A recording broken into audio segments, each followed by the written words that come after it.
नमस्कार, न्यूज़ में आपका स्वागत है और मैं आपसे मुखातिब हूँ समीर अब्बास।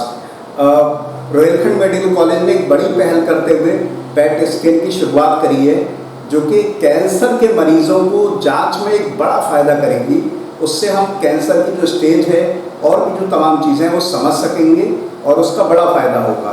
उसी के एक्सपर्ट डॉक्टर अंकित कुमार जी हमारे साथ मौजूद हैं। वो मूलतः दिल्ली के रहने वाले हैं और उन्होंने अपनी पढ़ाई मौलाना आज़ाद मेडिकल कॉलेज दिल्ली से की और उसके बाद उन्होंने स्पेशलाइजेशन भी किया और आज रोहिलखंड मेडिकल कॉलेज में अपनी सेवाएं दे रहे हैं। पेट स्कैन को लेकर जो भी चीज़ें हैं वो समझने की कोशिश करेंगे, क्योंकि दिल्ली और लखनऊ के बीच सबसे बड़ा शहर बरेली है और बरेली में पेट स्कैन की शुरुआत बहुत बड़ी बात है पूरी बरेली के लिए और उससे बड़ा फ़ायदा होगा। इंट्रोडक्शन तो यही है, हमने बीमारी की भी बात कर ली और आपके बारे में भी एक तारुफ और इंट्रोडक्शन दिया है। कुछ इजाफा करना चाहें, कुछ वृद्धि करना चाहें तो कर सकते हैं, उसके बाद हम विषय पर आते हैं। मैं डॉक्टर अंकित कुमार मौलाना मेडिकल कॉलेज से मैंने MBBS की पढ़ाई की है। उसके बाद मैंने न्यूक्लियर मेडिसिन में इन मास से पोस्ट ग्रेजुएट किया है और मैं एक न्यूक्लियर मेडिसिन स्पेशलिस्ट हूँ और आज मैं बरेली में as a nuclear medicine specialist nuclear medicine consultant यहाँ काम कर रहा हूँ। अंकित सर, मैं आपसे ये जानना चाहता हूँ कि जो पेट स्कैन की बात करते हैं, आम जनता के लिए पेट स्कैन का क्या मतलब है, किस तरह के कैंसर के मरीजों को फ़ायदा होगा, वो थोड़ा सा मोटा मोटी। पेट स्कैन जो होता है इसका मतलब होता है पॉजिट्रॉन इमिशन टोमोग्राफी। इसमें क्या होता है कि हम एक रेडियो ट्रेसर डालते हैं जो F18 बेस यहाँ पे रेडियो ट्रेसर डालते हैं। उसको डालने के बाद हमारा शरीर एक जो रेडिएशन के सोर्स की तरह काम करता है और उसके कुछ समय के बाद में हम स्कैन करते हैं और स्कैन करने के बाद जो भी हमारे लीजन शरीर में दिखते हैं उसकी हम जानकारी मरीज को और डॉक्टर को प्रोवाइड कराते हैं। मैं आपसे ये जानना चाहता हूँ, क्योंकि भारत में सबसे ज़्यादा लंग्स के और पेट के कैंसर के मरीज़ सामने आते हैं। उन मरीज़ों को किस तरह का फ़ायदा होगा पेट स्कैन से, और जो जांच का पूरा तरीक़ा है मोटा मोटी क्या रहेगा उसके बारे में थोड़ा सा। लंग्स कैंसर भी कहीं पर भी फैल सकता है या ब्रेन में भी जा सकता है।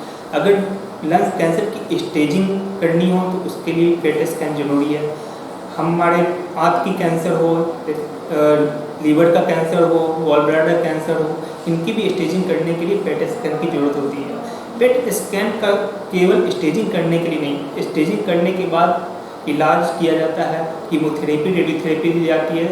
उनका कितना फ़ायदा हो रहा है इसको जानने के लिए भी हम इंट्रीम पेट करते हैं और जब बीमारी ख़त्म हो जाती है तो इसका ही पता लगाने के लिए कि बीमारी पूरी तरीके से ख़त्म हो गई है या नहीं हो गई है, इसके लिए एंड ऑफ ट्रीटमेंट पेट करते हैं और उसके बाद में फॉलोअप स्कैन भी बार बार किया जा सकता है कि बीमारी कहीं दोबारा तो वापस नहीं आ रही। मैं आपसे ये जानना चाहता हूँ कि पेट स्कैन की जांच का जो दायरा है वो हम ये समझते हैं कि सिर्फ कैंसर तक है, लेकिन ऐसा नहीं है। पेट स्कैन से और भी बहुत सारी बीमारियों में, जैसे हार्ट में और बीमारियों में फ़ायदा मिल सकता है। जनता के लिए थोड़ा सा बताएं कि पेट स्कैन से और क्या क्या फ़ायदा मिलता है। पेट स्कैन का यूज़ कैंसर के अलावा भी किया जा सकता है, जैसे कि रेडिएशन थेरेपी प्लानिंग में भी हम कैंसर के मरीज की रेडिएशन थेरेपी प्लानिंग के लिए भी पेट स्कैन का यूज़ कर सकते हैं।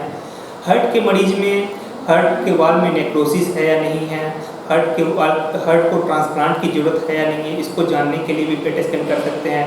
हार्ट के सार्कोइडोसिस के लिए भी पेट स्कैन कर सकते हैं। भूलने की बीमारी के लिए भी पेट स्कैन किया जा सकता है। पार्किंसन डिजीज के लिए पेट स्कैन किया जा सकता है। मिर्गी की बीमारी के लिए भी पेट स्कैन किया जा सकता है। साथ साथ में अगर किसी को बुखार हो, जो बुखार पता नहीं चल रहा हो कि किस कारण से हुआ है, इलाज हो चुका है, हॉस्पिटलाइजेशन हो चुके हैं, तो फिर लास्ट रिसोर्ट पे पेट स्कैन करता है, क्योंकि बुखार का कारण कैंसर भी है और इन्फेक्शन भी है। पेट स्कैन कई तरह के इन्फेक्शन के जांच के लिए भी किया जा सकता है, जैसे कि टीबी का इन्फेक्शन, कि टीबी लंग्स के अलावा हड्डियों में या फिर आंतों में तो कहीं नहीं फैल गया है, इसको जानने के लिए भी पेट स्कैन किया जा सकता है। मैं आपसे एक आखिरी सवाल ये जानना चाहता हूँ, पेट स्कैन तो बाद में यहाँ होगा आएगा मरीज़, उससे पहले किस तरह की तैयारी वो करके आए जिससे उसको कोई परेशानी ना हो, और जो जांचें हैं जो कैंसर के लक्षणों को लेकर हैं, थोड़ा सा उसके बारे में बताएं ताकि लोगों में एक जो हेजिटेशन है वो भी दूर हो सके। पेट स्कैन की जांच कराने से पहले मरीज को चाहिए कि वह अपनी सारी पुरानी जांचें हमारे पास लेकर आए, क्योंकि हमें यह भी बताना होता है कि पहले से बीमारी बढ़ रही है या घट रही है, उसका इलाज का फ़ायदा हो रहा है या नहीं हो रहा है। इस कारण मरीज को पुरानी सारी जांचें, सीटी स्कैन हो, अल्ट्रासाउंड हो, एमआरआई हो, लेकर आना चाहिए। उसके बाद में पेशेंट को यहाँ पे जांच कराने से पहले कम से कम एक रात भूखा रहना चाहिए। मिनिमम 30 घंटे की फास्टिंग रिक्वायर्ड होती है। कोई डायबिटीज़ का पेशेंट हो तो उसका शुगर कंट्रोल में होना चाहिए।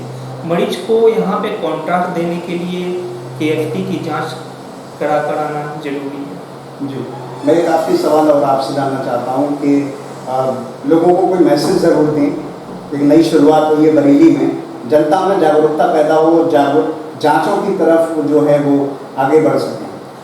पेट स्कैन जो है कैंसर की स्टेजिंग के लिए है। कैंसर एक ऐसी बीमारी है कि जो इलाज नहीं होने पर दिन प्रतिदिन बढ़ती चली जाती है और यह जानलेवा साबित हो सकती है। आज बरेली में कैंसर के लिए पेट स्कैन की जांच अवेलेबल है। यह जांच दिल्ली और लखनऊ के बीच में 500 किलोमीटर के दायरे में एकमात्र बरेली में अवेलेबल है। अब इस जांच का लाभ हमारे बरेली की जनता या आसपास की उत्तराखंड की जनता उठा सकती है, जिनको पेट की जांच कराने के लिए काफ़ी दूर जाने की ज़रूरत नहीं है और यहाँ पे अपने ही शहर में जांच अवेलेबल होने के कारण उनको कैंसर का समुचित और तुरंत इलाज मिल सकता है।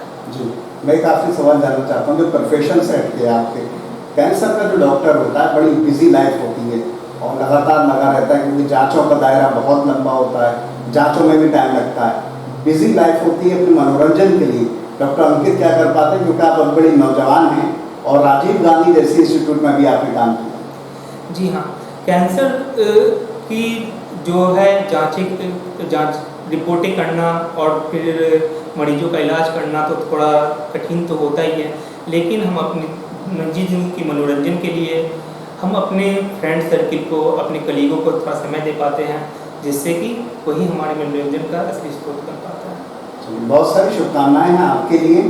आप इसी तरह से जो इंसानी ज़िंदगी है उसकी जांचों के ज़रिए से कामयाब कर सकें, जांचों को सही से, कैंसर को सही टाइम पर पकड़ सकें और ज़िंदगी बचा सकें, क्योंकि मानव की जो ज़िंदगी है बहुत ज़रूरी है। सफल हो सके, ईश्वर आपके हाथ में, वो और काबिलियत दे, आप इसी तरह से आगे बढ़ सकें। बहुत सारी शुभकामनाएं आपको। तो हमारे साथ थे डॉक्टर अंकित कुमार जी, जो कि कैंसर की जो जांच है पेट स्कैन उसके एक्सपर्ट हैं, और भी जांचों को लेकर भी उन्होंने एक एक करके तमाम चीज़ें बताई हैं। यकीनन कैंसर की अगर जांच टाइम पे हो जाए तो उसका इलाज मुमकिन है, 100% ठीक हो सकता है।